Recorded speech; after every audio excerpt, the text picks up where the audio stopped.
Kamino was never supposed to find them. The object entered the atmosphere during the worst storm cycle in decades, burning, breaking apart, falling straight into the oceans beneath Tipoca City.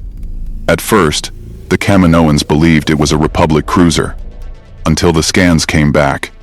Unknown metal, unknown engine signatures, unknown language, and no life signs, except for dozens of frozen human bodies deep inside the wreck.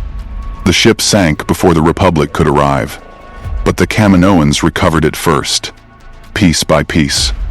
Weapons, armor, machines more advanced than anything used by the Republic. Then they found the cryopods, rows of them, silent, frozen beneath the flooded hull. Inside each chamber were giants, soldiers unlike anything the galaxy had ever created. Their bones were reinforced, their muscles enhanced, their nervous systems altered beyond comprehension. The Kaminoans were stunned, because Jango Fett was no longer the perfect template. They had found something better, something stronger, and they immediately began extracting the DNA. Secretly, without informing the Republic, without informing Dooku, without informing Sidious. But then, something went wrong. One of the cryopods activated on its own. Systems flickered across the chamber. Warning lights turned red. The water around the pod began to boil. Kaminoan scientists backed away in fear, and slowly, the frozen soldier inside opened his eyes. Gold. Burning gold. The room went silent, because standing inside that chamber was not a clone.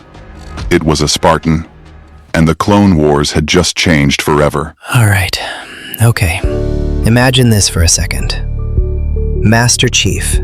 He crashes into Kamino, right? But, like, way before the Clone Wars even kick off. Yeah, see, the Kaminoans recover these Spartan bodies. They start ripping into the tech, studying the augmentations.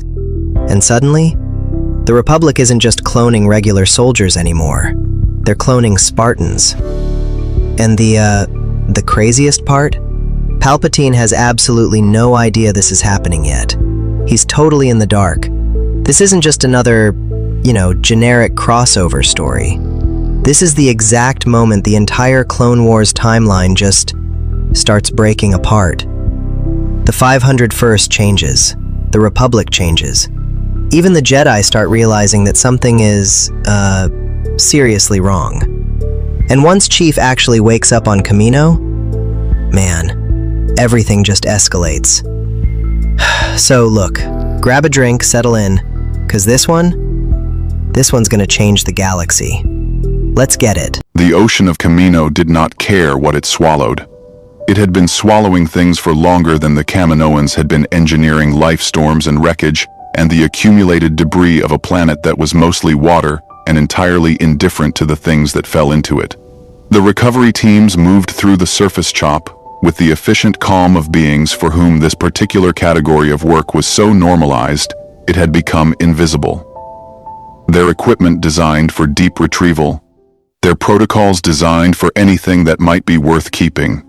The Forward Unto Dawn had hit the ocean at an angle that distributed the impact across 3 kilometers of hull, which was the only reason it hadn't simply ceased to be structurally coherent on contact. It was sinking slowly enough that the recovery teams had a window, and the Kaminoans were beings who understood the value of a window and did not waste them. The lead recovery specialist, a prime medic named Nala Se, cataloged what she found with the practiced detachment of someone for whom the distinction between a salvage operation and a scientific opportunity was entirely a matter of what the data showed. The weapons were logged projectile-based, chemical propellant, energy-assisted variants, all of it predating the technology baseline she worked with by what appeared to be several generations. The vehicle components were recoverable ground assault configurations, nothing with a drive system worth noting. The structural sections of the ship itself told her things about manufacturing capacity and material science that she filed under interesting but not immediately applicable. Then the biological readings from the cryopods came through. She stopped moving. The pods were intact, all of them, sealed and functional, and maintaining stasis on their occupants, with the robust redundancy of military engineering that had been designed to survive conditions considerably worse than ocean impact. She had initially cataloged them as standard military cryogenic units containing personnel to be revived and assessed. Standard protocol. The biological readings from the occupants were not standard. She ran the scan again. The augmentation architecture was unlike anything in the Kaminoan database, not because it was more sophisticated than Kaminoan work, but because it had been accomplished with technology several orders of magnitude below Kaminoan capability, which meant the underlying biology was doing something that her methodology couldn't replicate through the same means. The skeletal structure had been reinforced beyond normal human parameters. The musculature was dense at levels that didn't correspond to normal human development. The neural architecture had been modified in ways that suggested enhancement of processing speed.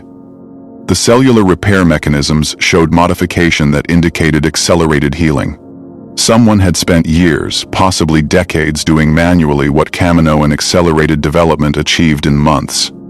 And the results were the most effective human physiology she had encountered since Jango Fett. She did not pause to consider the ethical dimensions of what she was going to do next, because ethical dimensions were not a category her training had equipped her to access.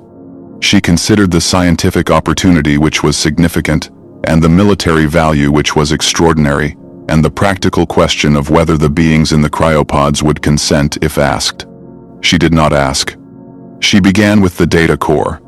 Cortana came online in a system she didn't recognize, running on hardware that had no UNSC designation, interfaced with a database that was organized on principles she'd never encountered, but could parse within approximately 4 seconds because she was a 7th generation.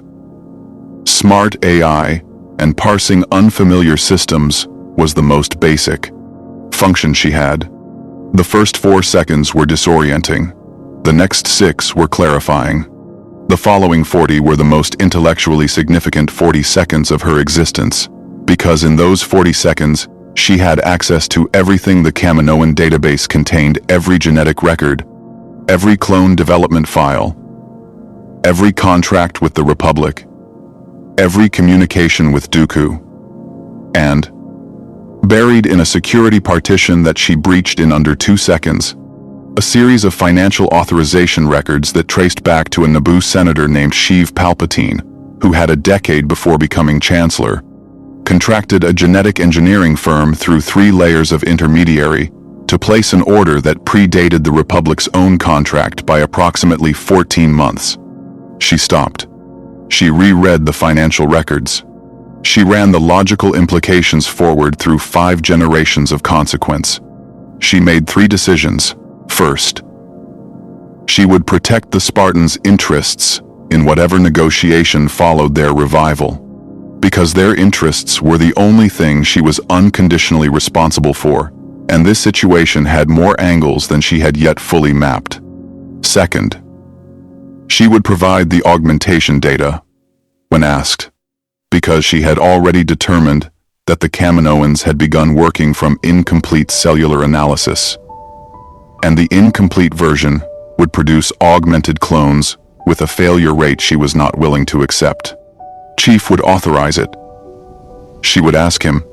Third, she would not share everything she knew about the political structure of this galaxy with the beings who were currently her hosts.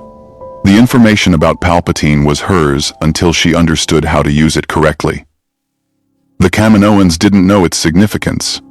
They had it in their records the way people kept records of things they didn't know mattered accurately, completely, without understanding. She held it. Then she reached through the interface to the revival controls and began the sequence to wake the Chief. Chief came out of cryo the way he always did, immediately oriented, cataloging the environment before his eyes had fully adjusted to the light. Protocol. He had been following it for so long that it preceded consciousness rather than following it. The environment was a ceiling that was not UNSC, air that was not recycled shipboard, a humidity that suggested proximity to water, lighting that was bioluminescent rather than electrical. A being standing approximately 3 meters away that was tall and pale, and regarding him with the calm professional assessment of something that looked at soldiers the way engineers looked at components. And Cortana's voice in his earpiece, already there, already running, already 2 minutes ahead of him. "Good morning," she said. "We're on a planet called Kamino. It's mostly ocean.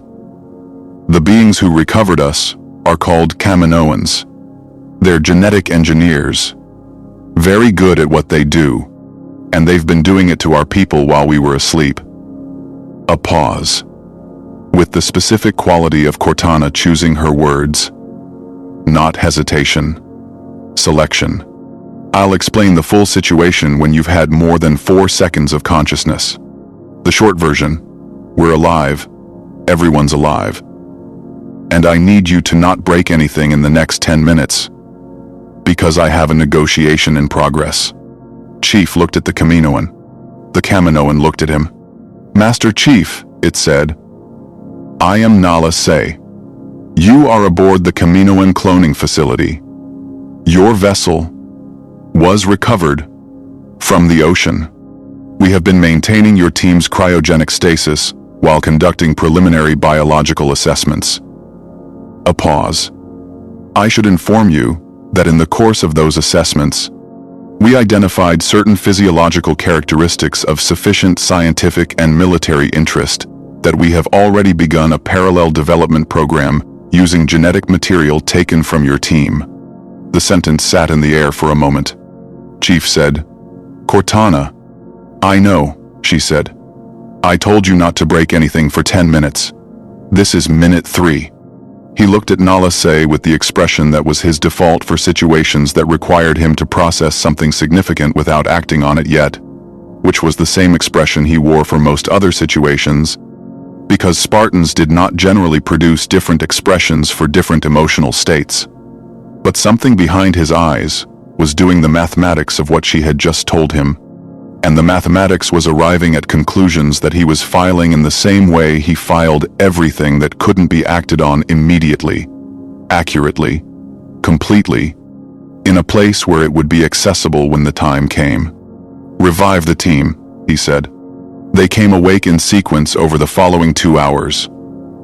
Blue team, then red team, then Kurt with the Spartangent EIs, then Omega, then black team, then Daisy and Cal and Jorge and Naomi, then green team. Each revival was different because each Spartan was different, and the specific quality of consciousness returning to a person said something about the person Kelly was moving before she was fully awake, the instinct to orient preceding the capacity to think, and Fred was at the tactical display on the wall before anyone had explained what the tactical display showed, and Linda looked at the ceiling for approximately 3 seconds with an expression that was unreadable, and then sat up and said, "What do we have?" which was how Linda processed most situations. What they had, as Cortana explained through the facility's speaker system to all of them simultaneously, was one planet, heavily populated with cloning equipment and Kaminoans, unknown galaxy, confirmed survival of all personnel, and a situation that required briefing before response. The briefing happened in a large room that the Kaminoans had provided designed for the orientation of new clone batches, which struck no one in the room as a comfortable association with Cortana's holographic form in the center. She covered the relevant points efficiently. Kamino, the Republic, the war with the Separatists, the clone army, what the Kaminoans had done with the Spartan DNA, and because Chief had authorized the disclosure, and because the alternative was lying to them, which she wouldn't do the 3 decisions she had made while they were sleeping. When she finished, the room was quiet in the specific way. It was quiet when Spartans were processing information that required a response, but had not yet determined what response was appropriate. "They took our DNA," Kelly said. "Not a question. Verification." "They did," Cortana said. They have begun producing augmented clone batches using Spartan genetic material with their own accelerated development methodology. I provided the correct augmentation protocols because the incomplete version they were working from would have produced a failure rate of approximately 34% in the neurological augmentation stage. I judged that a version that worked was preferable to a version that didn't. The quiet again. You judged correctly, Chief said. Jorge had not spoken since the briefing ended. He was standing at the back of the room, the largest person in it, with the specific stillness of a man who was processing something that required him to be very still to process correctly. Then he said, "Show me." It was not a question about the facility, or the clones in general, or the biological data. The room understood what he was asking, because every person in it was asking the same thing in whatever register their personality allowed. Cortana said, "Bay 7. All of them are in Bay 7. Through the bay's observation window, the Spartan clones were running drills. They moved like their originals, the same bone density, the same augmented reflexes, the same physical architecture. They were younger, because Kaminoan accelerated development produced adults in months rather than the decades it had taken the program. They didn't have the weight behind their eyes that the originals did. They had the capability without the cost of having used it, which was Chief thought, watching his own face on a body that was running a combat simulation 40 meters away, with the precise form of someone who had been drilled in that form since accelerated childhood. Both the most recognizable thing he had ever seen, and the most alien. The clone paused in the drill, turned, looked up at the observation window. Didn't recognize what it was looking at, of course it didn't. It had no frame of reference for what it was looking at, and returned to the drill. Chief stood at the window for a long time. Cortana said nothing, which was how she told him she understood what he was feeling.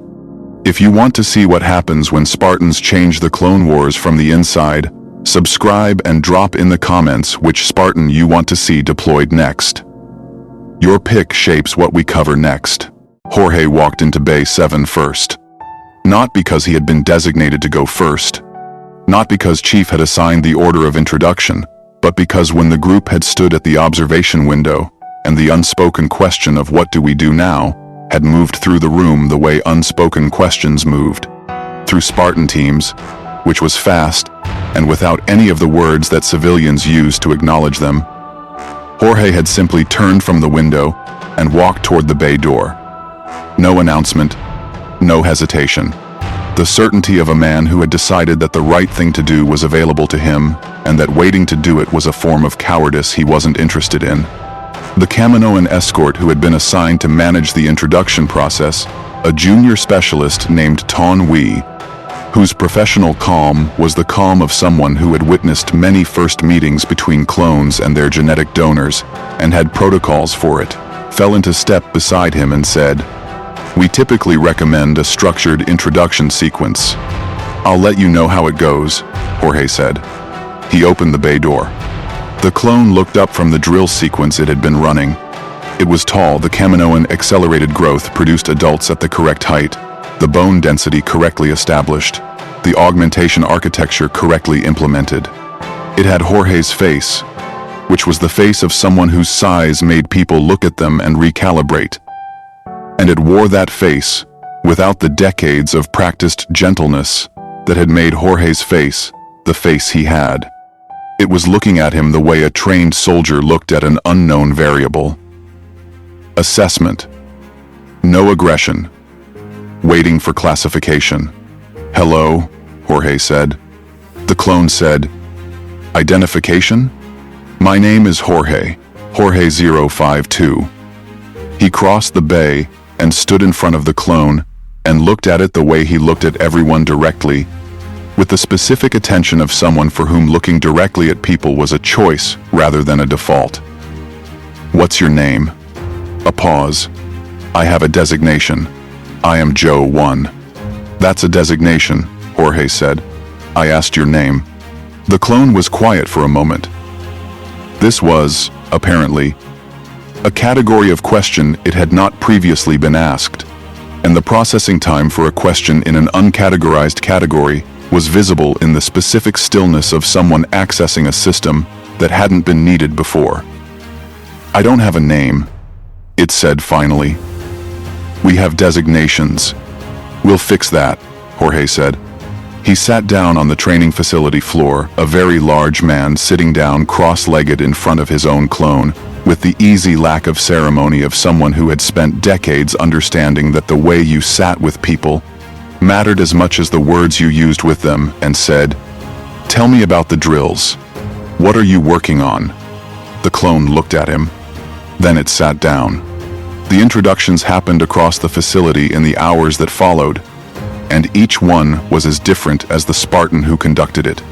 Kelly found her clone in the middle of a speed drill. The clone had Kelly's augmented fast-twitch musculature and was running at a pace that would have been extraordinary by any standard that didn't include the tube original, and stood at the drill's edge and watched it finish before saying anything.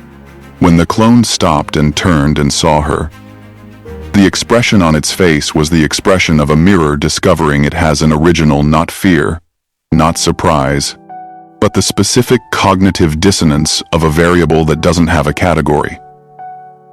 Kelly's first response was to be very busy and very practical, which was how Kelly managed everything. She said, "Your left side pivot is a half-second slower than your right. That's a pattern, not an anomaly. It means your training has reinforced it. We'll address it." The clone stared at her. She stared back. Then she said, quieter, "You're okay. I mean, you're going to be okay." The clone didn't know what to do with that. Kelly didn't either, which was fine. It was the truth. Linda's encounter was the one no one had predicted. She found her clone in the facility's marksmanship range naturally, because wherever the marksmanship range was, Linda found it first in any building she entered and observed it running target sequences for 6 minutes without announcing herself. The clone's accuracy was excellent. Not Linda excellent, which was its own category, but excellent by any other standard. When Linda finally spoke, she said, "Your breathing is pulling the muzzle on the exhale. You're compensating correctly, but you're compensating for a problem you could eliminate." She walked up beside the clone and adjusted its grip with 2 fingers and said, "Try again." The clone tried again. The pattern corrected. Linda looked at the result and said, "Better." The clone looked at her and said nothing, and Linda looked at the clone and said nothing, and the marksmanship range was quiet except for the targets resetting. Afterward, when Fred asked Linda how it had gone, she said, "The fundamentals are good. We have work to do on the refinements." Fred looked at her for a moment. "That's not what I asked," he said. "I know," she said. Daisy 023 had been standing outside the bay that contained her clones for 11 minutes before she went in. Not because she was afraid. Daisy had been afraid of things. Before had been trained, as all Spartans were, to operate through fear rather than around it, to let it be a signal rather than a governor. But this was not the architecture of fear. This was something that didn't have a clean name, which was the specific kind of thing Daisy had more practice with than most. She had a history here that the other Spartans didn't. When she was 6 years old, the UNSC had taken her from her family and put a copy in her place. The copy had been biologically identical. Her parents had not known. She had found out later, in the years that followed her deployment. In the specific way that Spartans found out things that were supposed to be classified. Piece by piece, through inference, through the gaps in the information she was given. The copy had grown up with her family, had lived the ordinary life Daisy had been taken from, had died, eventually, in the complicated way that ordinary people died, not in combat, not in service of a military objective, just the ordinary finitude of an ordinary life. Daisy had grieved for the copy. Not for herself, for the copy, who had been a person, who had lived as her. And now she was standing outside a bay containing clones of herself. And the grief was not the same grief. This was a different architecture, different materials, a different context entirely, but it was built on the same foundation. And the foundation was the specific weight of a person who had already done this once and was being asked to do it again. She went in. There were 4 of them. Kaminoan batch sizing was standardized, 4-unit minimum for small unit deployment, and they were doing a formation drill that required close coordination, each member of the formation dependent on the other 3. They were good at it. They had Daisy's spatial awareness and her physical coordination, and the specific quality of attention that allowed her to track multiple simultaneous positions without losing any of them. They were, in the way that mattered to the Kaminoans, a successful batch. They stopped the drill when she entered. One of them, the lead position of the formation, which meant the one with the best instinctive spatial awareness, which meant the one who was most like her, looked at her with the expression she recognized because she had felt it herself. Not the mirror dissonance. The other one. The expression of someone whose entire understanding of what they were had just been given new context. And the new context was making them recalculate everything that came before it. Daisy said, "Hello." The lead clone said, "You're the original." "Yes." A pause. "What does that make us?" Daisy looked at them, at the 4 faces that were her face, wearing her face without her history, without the weight behind the eyes that she had, without the specific knowledge of what the program had cost, which they would acquire eventually, which they were going to be sent into situations where they would acquire it. And she felt the grief for the second time, and it was not smaller. The second time, and she didn't try to make it smaller. "It makes you the people who are going to train with me," she said. "And then it makes you the people I'm going to make sure are as prepared as anyone can be for what's coming." She looked at the lead clone directly. "And somewhere in there, if you want it, it makes you someone I'm going to treat like a sister. That's a choice. Yours and mine. Not a designation." The lead clone was quiet for a long time. Then it said, "The Kaminoans call us Daisy, B1 through B4. "I know," Daisy said. "I don't know what I'd want instead." "That's all right," Daisy said. "That's something we figure out. Not today, but eventually."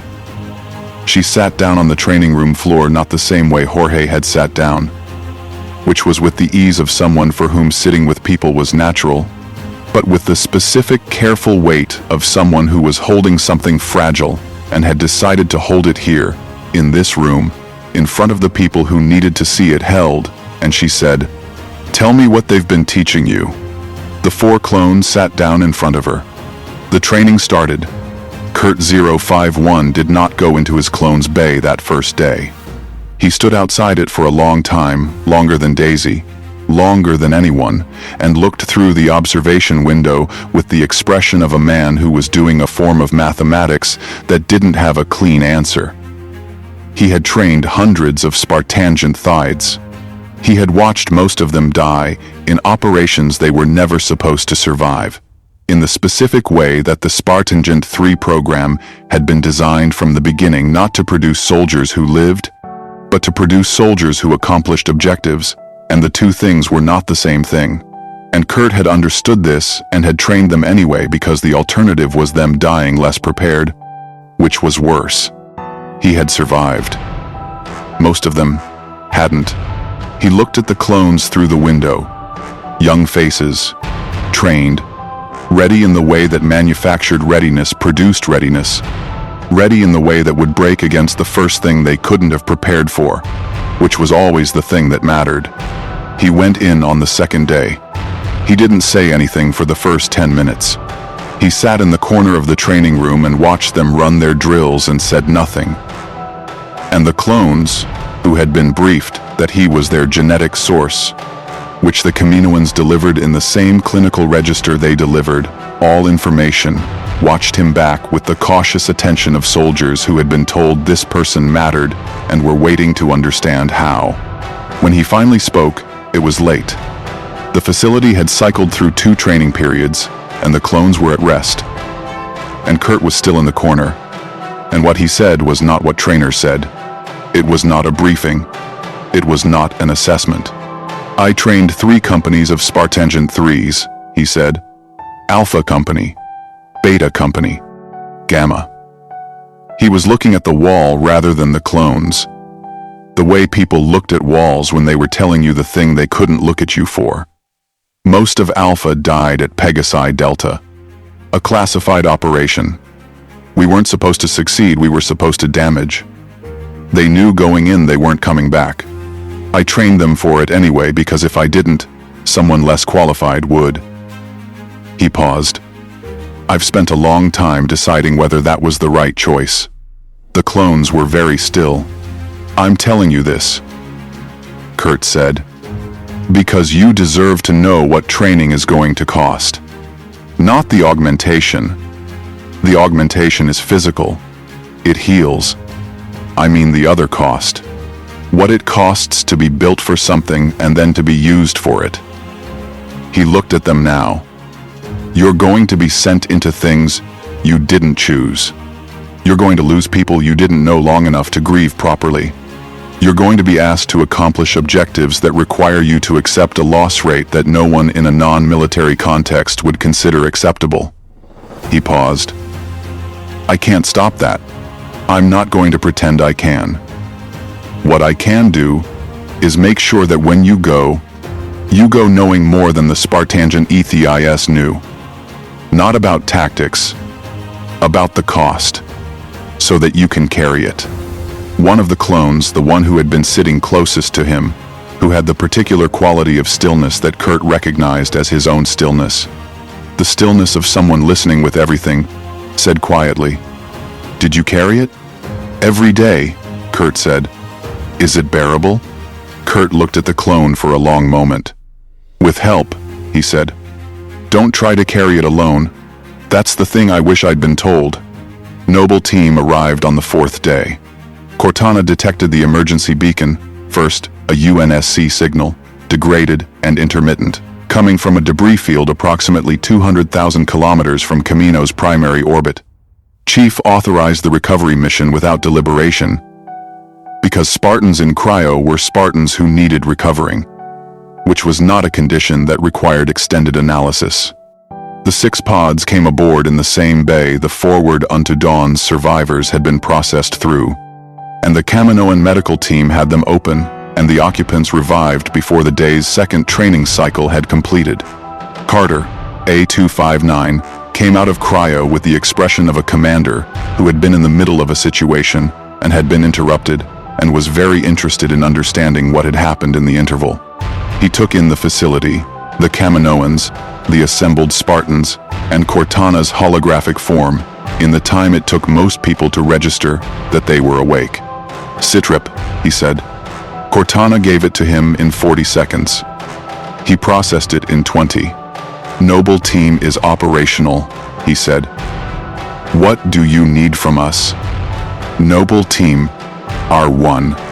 Their armor was the problem. The Mark V Type B had sustained damage during the fall of Reach and the subsequent transit that had stressed several primary systems and breached the secondary ceiling on Kat's left shoulder. Assembly, Emil's chest plate, and Noble 6's helmet. The Kaminoan fabricators could work with their material specifications, but the closest available materials were Beskar, which the Kaminoans obtained through trade channels, durable and conductive, and significantly more thermally resistant than standard UNSC titanium alloy and titanium ceramic composite that the Kaminoans used for their own structural work. The repairs took 3 days.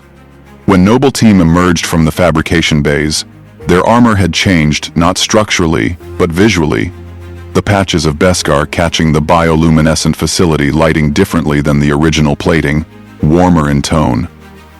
With the specific quality of repaired things that didn't try to hide they had been repaired.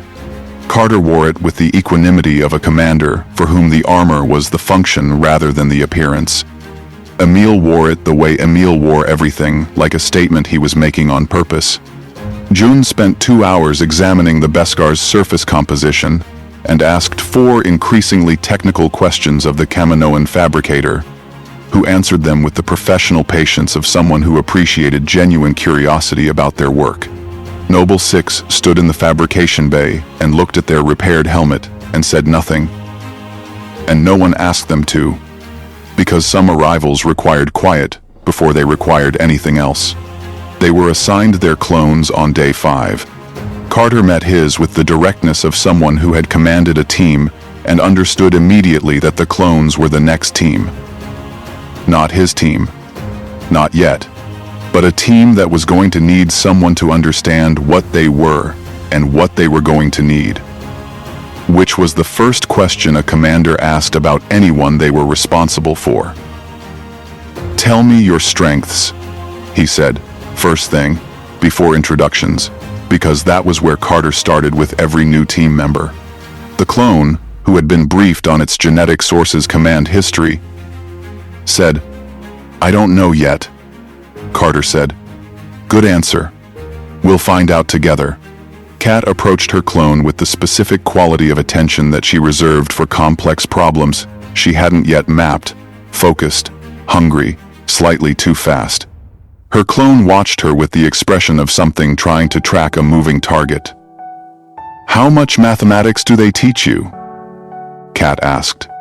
The clone said, "Standard tactical calculation modules." Kat said, "We're going to need to expand that significantly."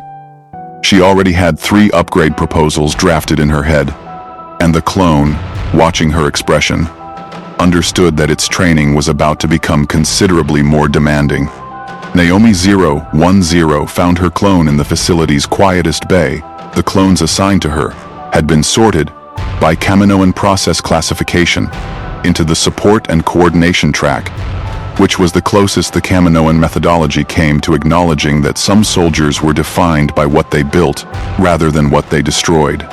She walked into the bay, and the 4 clones turned to look at her, and she looked back at them, and something she had been carrying for a very long time. Not grief exactly, not longing exactly. The specific private weight of a person who had grown up knowing that someone at home was living a life in her name without her shifted slightly, in the way that things shifted when the context around them changed. She checked whether they were warm enough. The clones looked at each other, briefly confused. Naomi said, "The facility keeps the bay temperature at standard military operating parameters. That's fine for training. When you're resting, it should be warmer." "We don't require," one of the clones began. "I know you don't require it," Naomi said. "I'm doing it anyway." She adjusted the temperature. Then she sat down and said, "Tell me about yourselves." The clones were quiet for a moment. This was another category of question the Kaminoan process had not prepared them for. The category that assumed they had selves to tell about. Then the smallest one, not smaller by much, the Kaminoan process maintained physical specifications. But something about its posture suggested that it was the one who listened before it spoke, which was recognizable, said, "So am I," Naomi said. "That's something we have in common." Okay, hold up. Can we just talk about Jorge for a sec? Seeing a Spartan 2 sit down and actually give a clone a name, man, that hit me right in the feels. It's not just about the Mjolnir or the shields, right? It's about the heart. But look, the honeymoon phase, it's over. We're moving into the front lines now. Skywalker, Rex, the whole 9. And honestly, I don't think the Jedi are ready for soldiers who, actually ask why. Stick around, because the Senate scene coming up, it's super awkward for Palpy.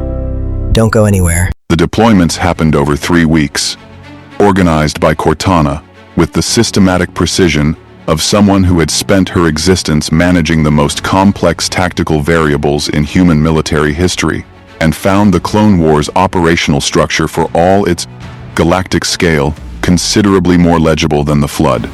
She had mapped every theater, every commander, every unit's operational history and tactical doctrine before she made a single recommendation.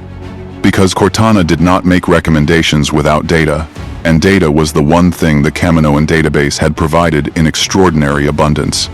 She had matched Spartans to units the way a materials engineer matched alloys to applications, not just by capability, but by the specific friction that would produce the best outcome. Some units needed a complement. Some needed a challenge. Some needed someone who would do the thing their structure had always prevented them from doing. Chief reviewed her recommendations in 40 minutes and approved every one. Red Team departed first, assigned to the 104th. Jerome received the deployment orders with the specific expression of a commander who had been given a mission and was already planning the execution, not satisfied, exactly, but functionally resolved, which was the closest Jerome came to satisfaction. He shook Chief's hand at the departure bay, with the formality of two senior officers marking a transition, and then looked at his clone, standing at parade rest behind him, waiting. The face of a man who had not yet learned how to be Jerome, and said, "Stay close, watch everything. Ask questions only when the answer isn't available another way." The clone said, "Yes, sir." Jerome looked at it for one more moment. Then he turned and led his team into the transport, which was how Jerome handled most things that required him to feel something he didn't have time to process. Omega departed the following morning. Naomi's transport left at midday, destination undisclosed to the general facility roster. Delta Squad's operational security protocols required it, and Naomi had accepted this without objection, pausing only to adjust the environmental controls in her clone's bay one final time before she left, and telling them, in the quiet voice she used for things she meant completely, "I'll come back." The clones stood in the warmer bay after she'd gone, and none of them said anything for a while. Green Team, Gray Team, Black Team, who departed without ceremony and without telling anyone which transport they were using, because that was how Black Team moved through every environment they'd been in, since they were old enough to understand that not being noticed was a professional skill rather than a social failure. Noble Team left on day 17 with their repaired armor and their clones, and Carter's expression of someone walking into the next mission, which was the only expression Carter had, because for Carter there was always a next mission and always would be. Daisy, Cal, and Jorge left for the 327th on day 19. Jorge paused at the bay door and looked back at his clone, who had, in the 2 weeks since their first conversation, acquired a name. It had been a process, finding the name, the clone working through possibilities the way someone worked through options they'd never had before, testing them against the feel of them, and Jorge had been patient throughout, in the way he was patient about everything that mattered, which was completely. The clone had settled on Marcus, which was the name of a person it had read about in the UNSC historical files that Cortana had made available to the clone training program. A soldier from an earlier century who had been known for carrying people out of situations they couldn't get out of themselves. "Marcus," Jorge said at the bay door. "Sir," the clone said. "Take care of your team." "Yes, sir." Jorge looked at him for a moment with the expression of a man who had something more to say and was deciding whether now was the time for it. And then decided it was. Because with Jorge, it was always the time. "You're not a designation," he said. "You're a person, and the war you're going into is going to try to make you forget that, and when it does, you remember this conversation. You understand? Marcus, the clone, the person, the thing that had been created from Jorge's genetics and Kaminoan technology, and 2 weeks of something that was beginning to look like a relationship, looked at him with the expression of someone receiving something they didn't have a category for yet, but were keeping very carefully. "Yes, sir," he said. Blue Team's transport arrived at the 501st's forward operating position on Christophsis at 0600 hours. In the specific kind of dawn that contested planets had pale and thin, the light struggling through the atmospheric processing of a world that had been fought over long enough that even its weather had taken sides. The crystal formations that gave the planet its name caught the early light and broke it into something that was almost beautiful.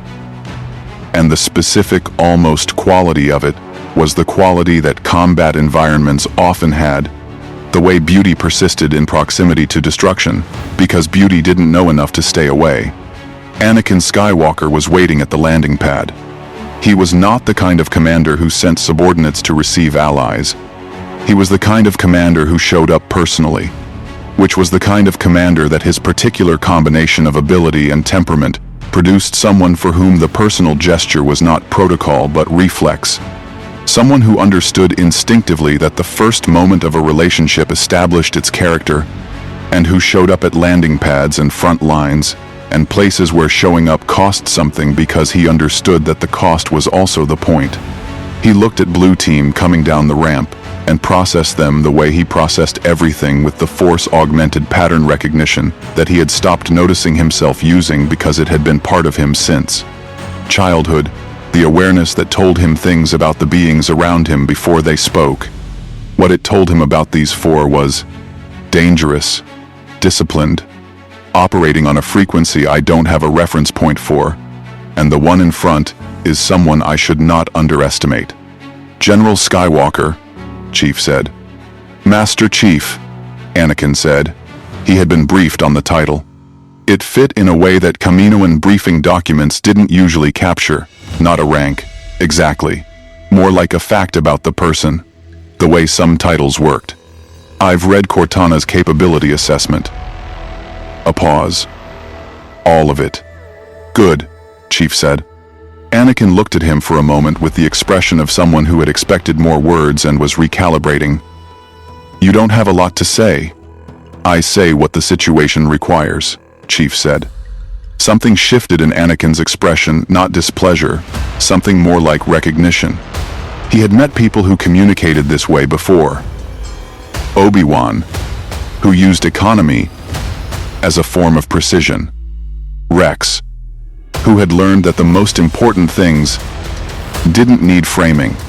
He understood the register, even if the specific person using it was new. Rex is going to want to talk to you, he said. Captain Rex.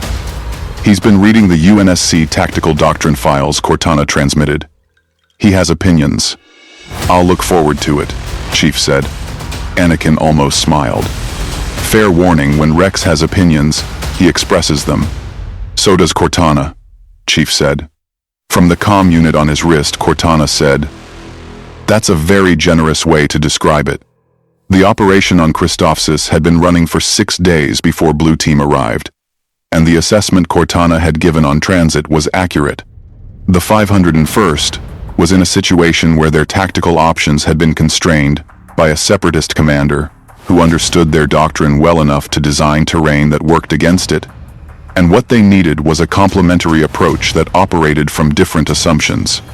Chief and Fred spent 4 hours with Rex and Anakin and the 501st senior clone officers, and the meeting was the specific kind of meeting where 4 very different minds worked on the same problem and produced something none of them could have produced alone. Chief contributed. Systematic assessment of the separatist defensive architecture. Identification of 3 structural vulnerabilities that the 501st's previous approach hadn't been positioned to exploit. Fred contributed.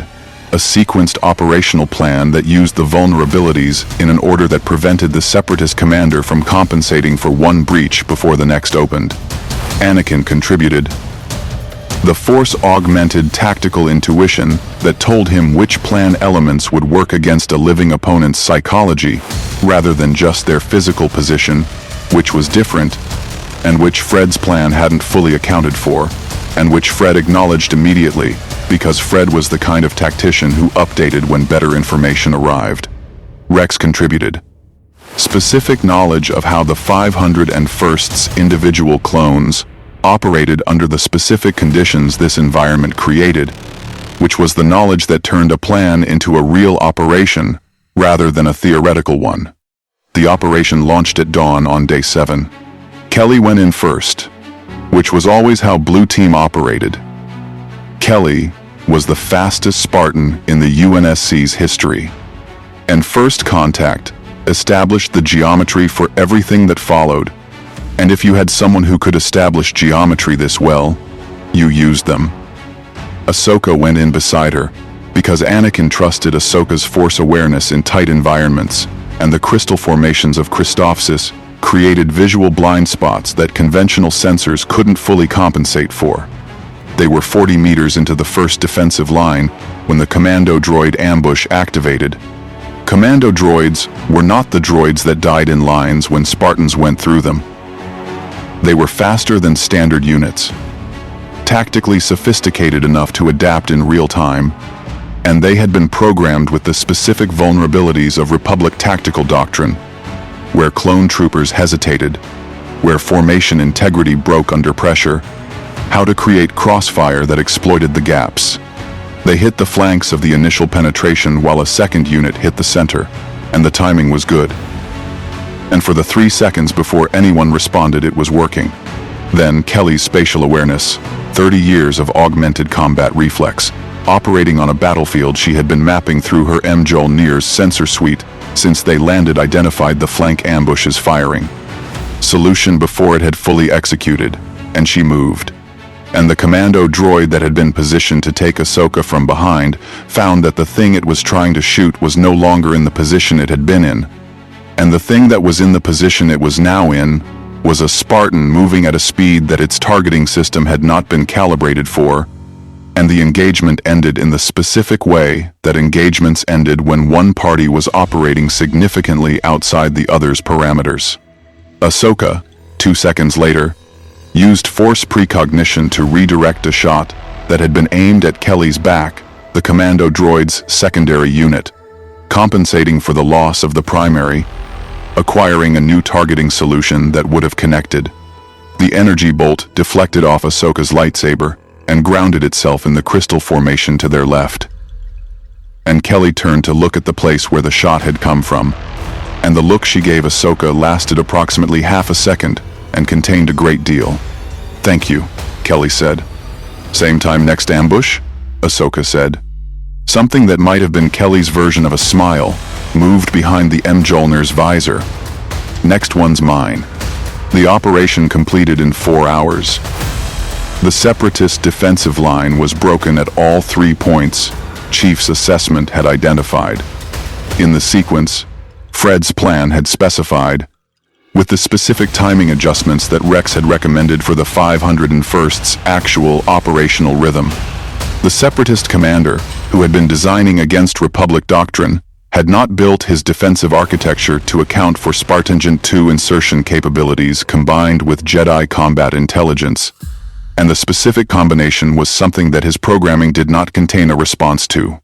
Afterward, in the quiet of a contested city that was temporarily less contested, Rex found Chief at the overlook position that Chief had been using throughout the operation to maintain tactical visibility.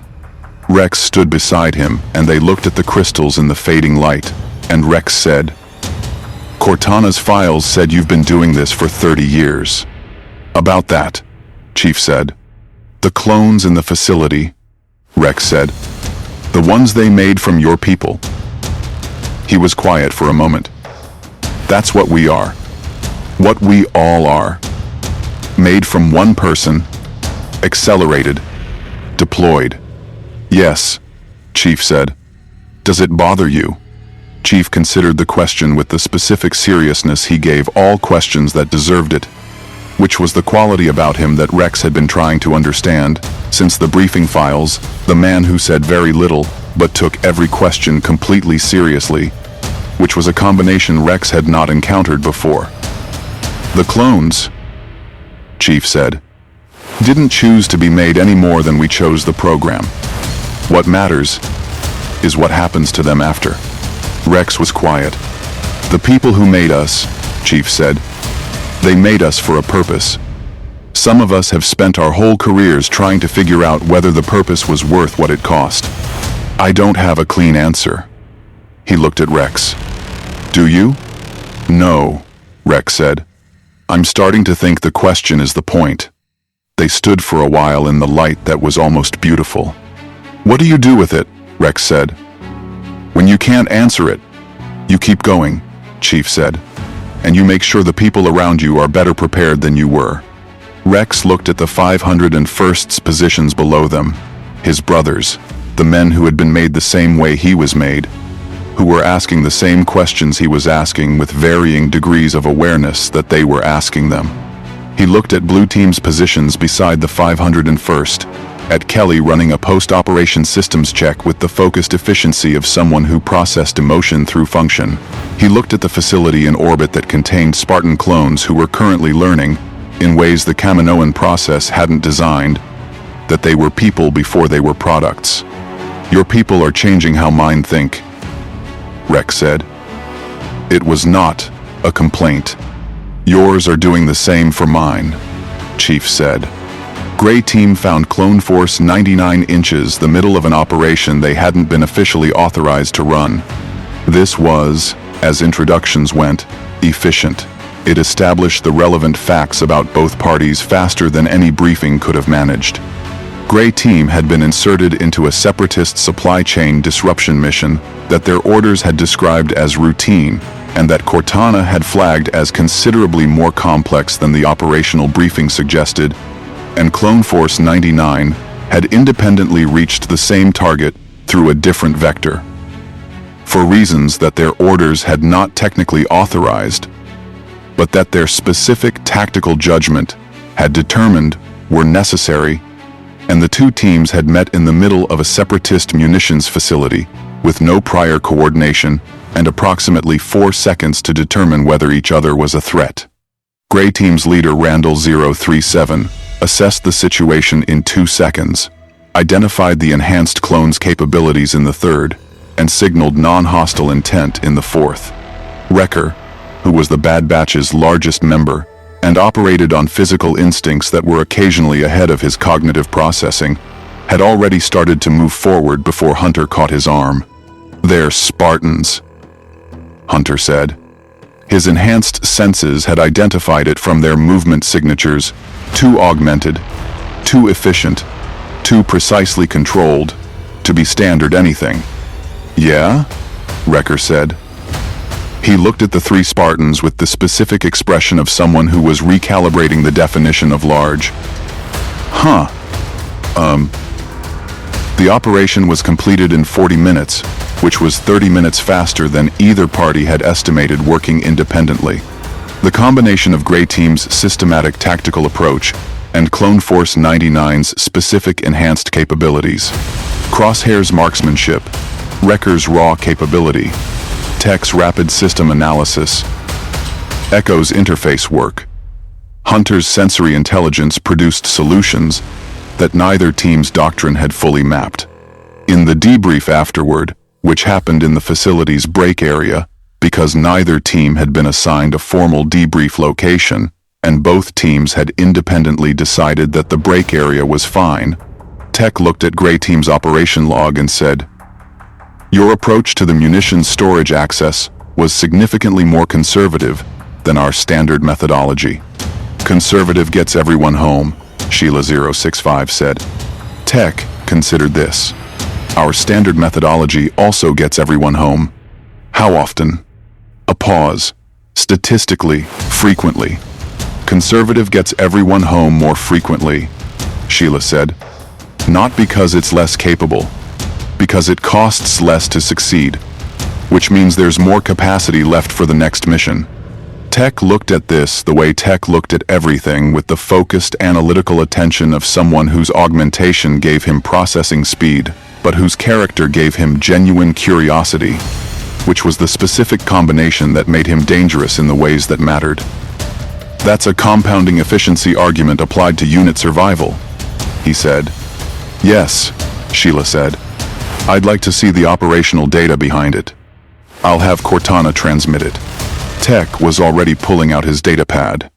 Hunter watched this exchange from across the break area, with the expression of a commander who had been hoping his team would encounter people who would give them useful things to argue about, and was satisfied with the result. 3 months changed the shape of the Clone Wars in ways that Republic High Command's Analytical Division was still trying to fully document.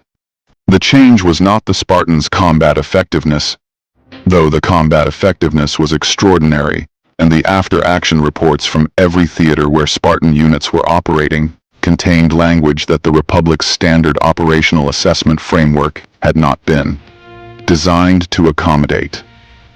The change was something more fundamental. A shift in how the clone units that worked alongside Spartans understood themselves, which was a shift in how they fought, which was a shift in what the war was beginning to look like from the inside. The 501st under Blue Team's operational influence had developed a tactical flexibility that Separatist intelligence flagged as anomalous, not in the sense of unpredictable, but in the sense of no longer fitting the behavioral model that Separatist commanders had built their doctrine against. Rex had been implementing changes quietly, in the way that Rex did things that he understood were correct before he had the language to explain why, adjusting formation protocols, building and contingency responses that the original clone training hadn't covered, encouraging the kind of lateral thinking in junior officers that the standard program had been designed to produce compliance rather than initiative. The 501st was becoming something that had been built as a weapon and was gradually acquiring the ability to decide when and how it used itself. Plo Koon had reported to the Jedi Council that Red Team's presence with the 104th had produced the lowest casualty rate of any sustained operation in the Outer Rim Theater.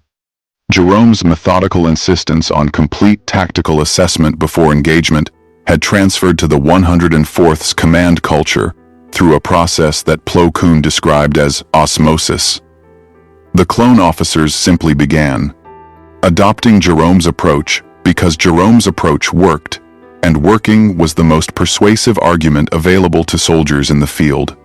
Wolf had stopped finishing briefings until every question had been asked, which was a change that his own previous command style would not have recognized.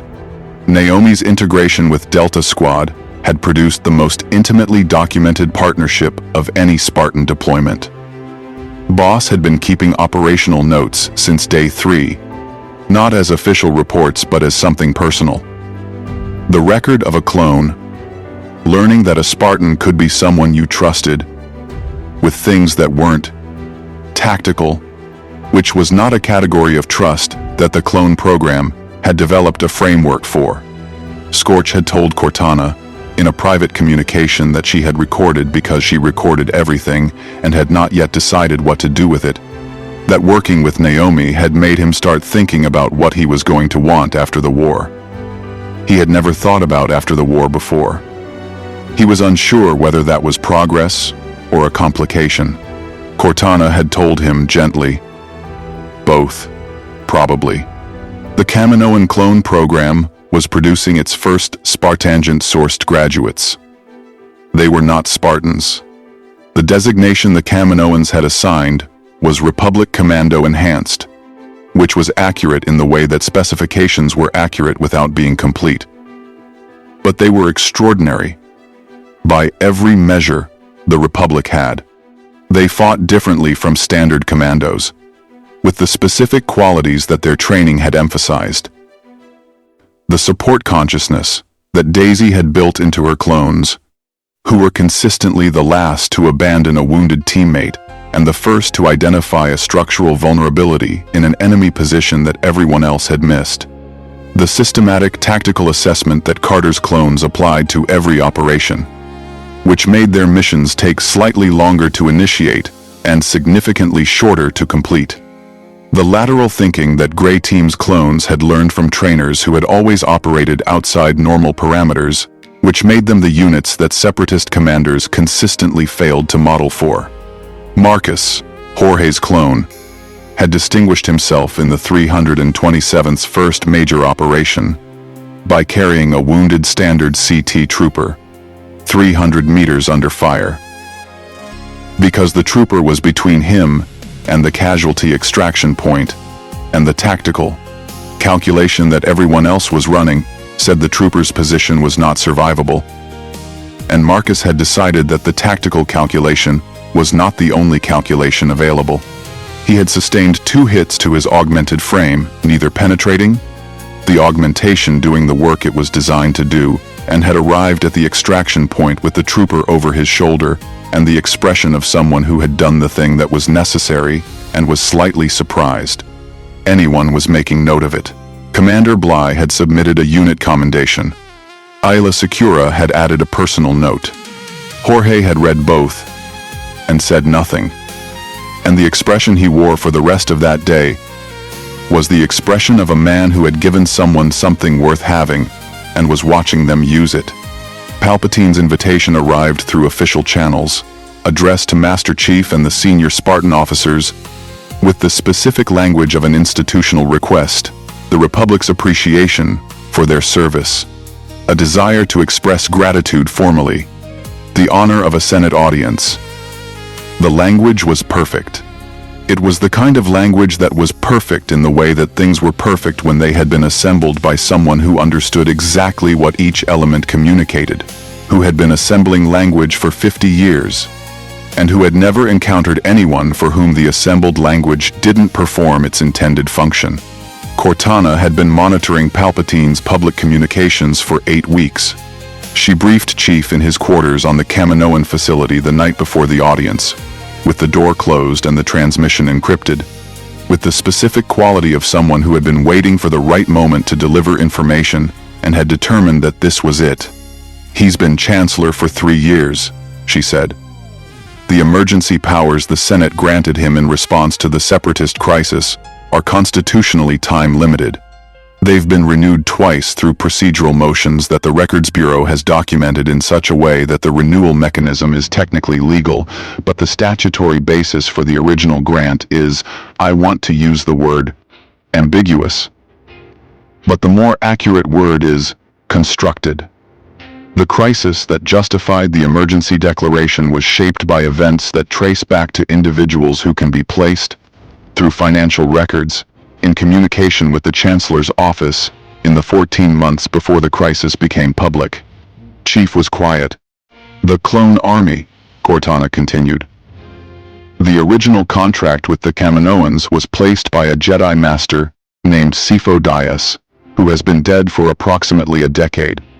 The authorization chain for the contract's continuation, the documentation that allows the Republic to pay for and deploy an army that was ordered by someone who died before it was delivered, passes through the Chancellor's office at a point that is not publicly acknowledged." She paused. "The Kaminoans don't know this is significant. It's in their records, because their records are comprehensive. They don't have a political framework for what it means. But you do," Chief said. "I've been in systems like this before," Cortana said. "Not this specific system. The architecture. Power structured around a single point. Information controlled at the source. Military dependency cultivated rather than resolved." A pause. Oni used to describe it as managed crisis. Chief looked at the wall for a moment. "What do you want me to do with it?" Cortana asked. Not deferring, she had opinions. She always had opinions. But this was his call, in a way that she understood clearly. "I want to ask him some questions," Chief said. "He'll manage them," Cortana said. "He's very good at managing things." "I know," Chief said. The Senate chamber was larger than any space Chief had stood in that wasn't a battlefield or a ship's hangar. And it had the quality of spaces designed to make individuals feel small. The curved tiers of pod stations rising on every side. The central platform floating in the middle of the open air. The Chancellor's podium elevated above everything else, with the specific architecture of authority that announced itself through physical positioning before anyone spoke a word. It was, Chief thought, the kind of room that Oni would have approved of.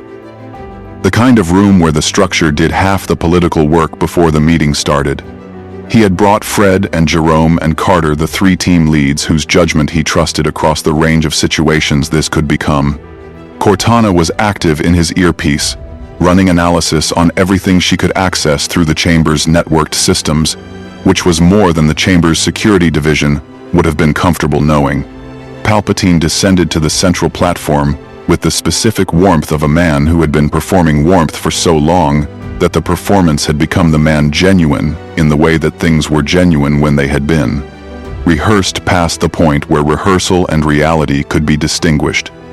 He shook Chief's hand with both of his, which was the gesture of someone communicating trust through physical generosity, and he looked at Chief with the paternal attention that had made the Senate trust him for a decade, and he said, "Master Chief, on behalf of the Galactic Republic and its citizens, I want to express our profound gratitude for what you and your people have given to this war." The gratitude was precisely calibrated. The word given, rather than contributed, positioned as sacrifice rather than partnership. The phrase, your people, inclusive, acknowledging the group, slightly possessive in the way of someone establishing connection through the language of belonging. Chief said, "Thank you, Chancellor." Palpatine continued, "The Republic's need, the ongoing struggle, the importance of continued commitment." The suggestion woven through with the specific skill of someone who had been suggesting things for decades without ever saying them directly, that the Spartans' role in the Republic's military was dependent on the relationship remaining productive. That productive was something the Chancellor's continued support enabled. That support was something that could be shaped by how this relationship developed. The tools that worked on everyone else. Chief waited until Palpatine had finished. Then he said, "I have some questions." Palpatine's expression maintained its warmth with the precision of a man who had received unexpected requests in formal settings before, and had specific protocols for managing them. "Of course," he said.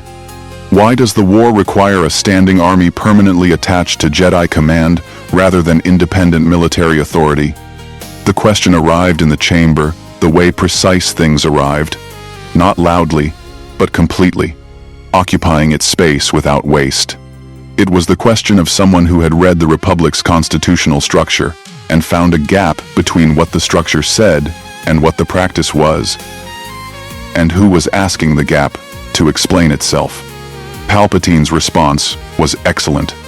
He spoke about the Jedi Order's role as peacekeepers, the importance of Force-sensitive command intelligence in a war against droids who couldn't be influenced by Force persuasion, the institutional integration that the current structure had developed.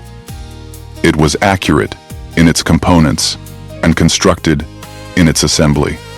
Chief said, "Who authorized the biological experiments on the Kaminoan clone subjects that weren't in the original contract? And where is that authorization documented?" A shorter pause this time, imperceptible to most people in the chamber.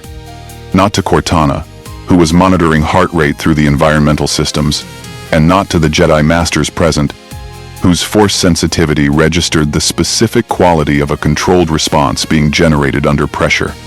Palpatine spoke about the ongoing optimization of the clone program, the Republic's commitment to military effectiveness, the role of scientific advancement in supporting the war effort. He did not answer the specific question about documentation. He answered a general question that was adjacent to it, which was a technique that worked when the audience did not notice the substitution.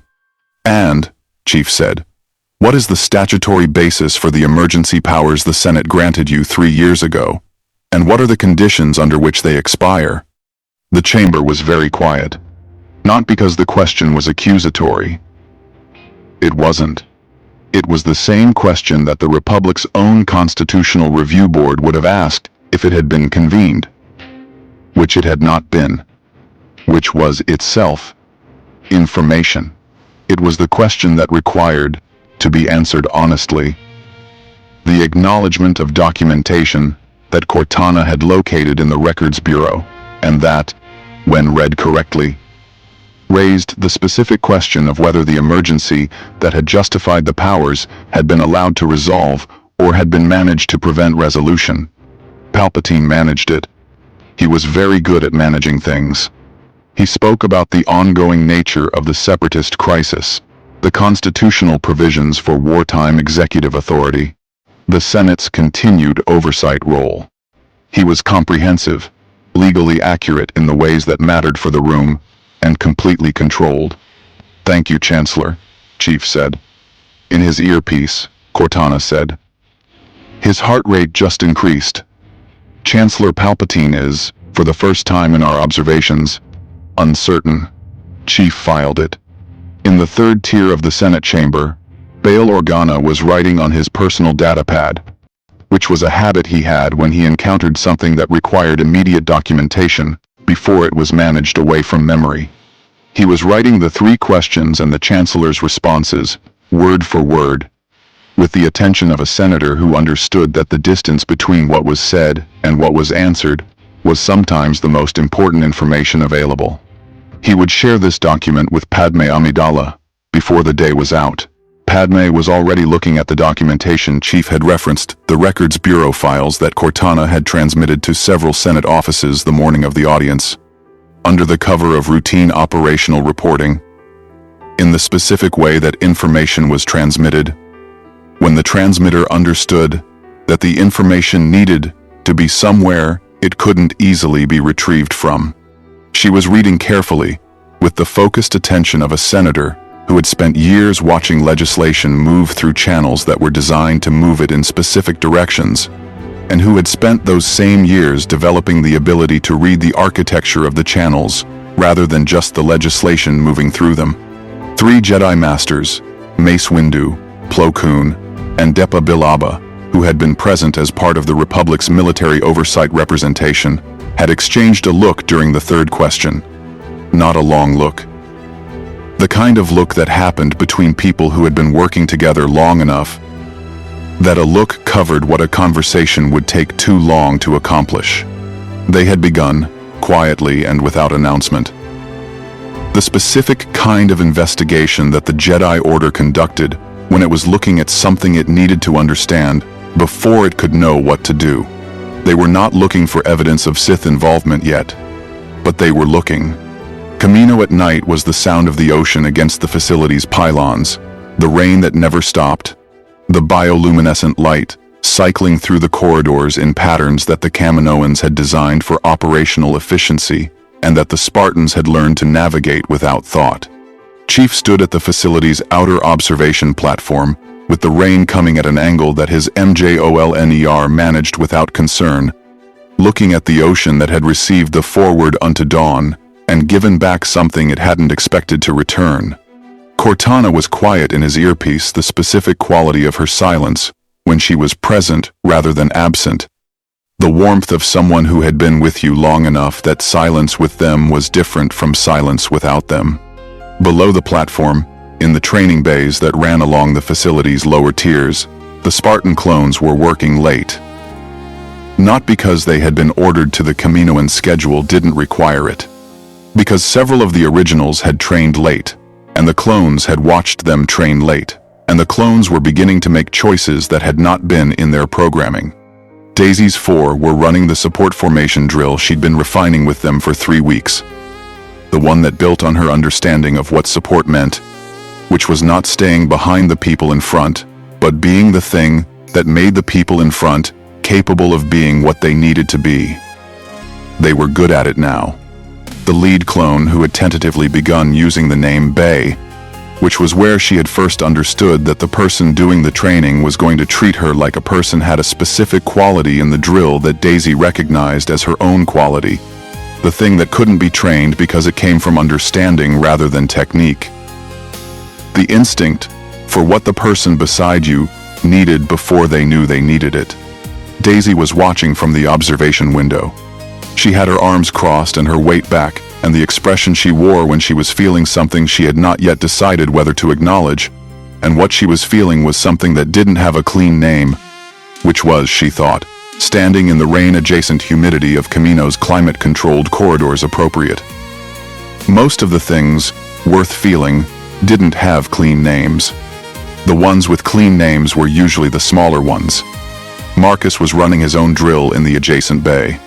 Jorge had visited twice in 3 months, and each visit Marcus had been different, not in the way clones were supposed to be different, which was in performance metrics, but in the way people were different when they had been given something to orient around.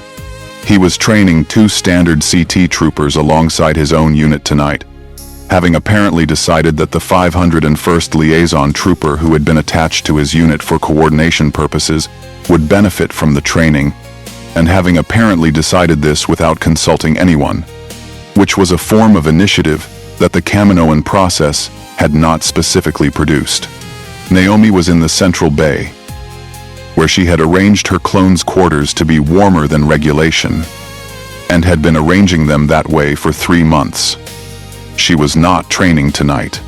She was sitting with 3 of her clones and 1 of the Republic Commando enhanced graduates, and they were not doing anything operational. They were talking the specific quality of talking that happened when people had stopped performing conversation and were actually in it, the kind that built the thing that held a unit together when everything else was gone. Cortana had been watching all of it. "They're not what the Kaminoans made them," she said. "No," Chief said. "They're not the originals either." "No. There's something new," she said. "I don't have a category for it. I've been looking for one." Chief looked at the ocean. Maybe that's the point. Below them, in Bay 7, Marcus's clone, who had a name now, who had chosen it himself, who was teaching 2 CT troopers something that wasn't in the standard curriculum because he had decided it was worth teaching, paused the drill and looked up at the observation window with the instinct of a person who knew they instinct were being watched. He couldn't see Chief in the dark, but he raised a hand anyway. Chief looked at him for a moment. Then he raised his. The Spartan clone program ran for the duration of the Clone Wars, and the Republic Commando enhanced units that it produced were never officially acknowledged in the records that the Republic maintained for political consumption, because the records that the Republic maintained for political consumption were curated by people with reasons to curate them.